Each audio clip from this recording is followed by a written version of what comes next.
Goan वार्ता लाईव्हचं YouTube channel subscribe करा आणि बेल आयकॉन दाबून लेटेस्ट व्हिडिओचं नोटिफिकेशन मिळवा।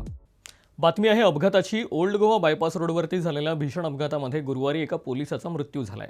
हा अपघात इतका भीषण होता की यामध्ये कारचंही मोठं नुकसान झालंय। ही दृश्य आहेत गुरुवारी संध्याकाळची वेर्णा पोलीस स्थानकामध्ये कार्यरत असणारे PSI एलिडिनो फर्नांडिस यांच्या कारचा कदंबा इथं संध्याकाळी भीषण अपघात झाला होता। यात गंभीररित्या जखमी झालेल्या एलिडिनो फर्नांडिस यांचा उपचारादरम्यान मृत्यू झाला। ओल्ड गोवा बायपास रोडवरती कारवरील नियंत्रण सुटल्यानं हा अपघात घडल्याचं बोललं जात आहे।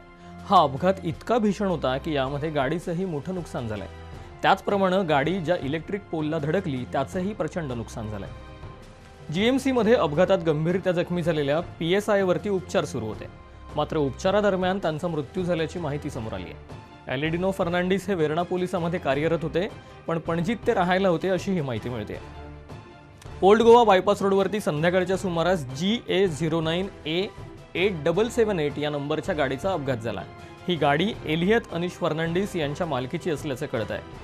या अपघातामध्ये गाडी थेट डिवायडरवरती चढली आणि इलेक्ट्रिक पोलवरती जाऊन आदळली।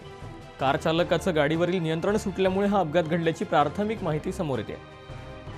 या अपघातात गाडीच्या डाव्या बाजूची दोन्ही चाकं निखळली आहेत, तर बंपर, डिकी, गाडीची समोरची काच, डाव्या बाजूचा दरवाजा अनेक गोष्टी विचित्र पद्धतींनी या अपघातात गाडीची डाव्या बाजूची दोन्ही चाकं निखळली आहेत, तर बंपर, डिकी, गाडीची समोरची काच, डाव्या बाजूचा दरवाजा अनेक गोष्टींना विचित्र पद्धतीनं मार लागलाय आणि त्यात गाडीचंही प्रचंड मोठं नुकसान झालंय। मात्र नेमका हा अपघात कुठल्या कारणामुळे घडला हे अद्याप कळू शकलं नाहीये।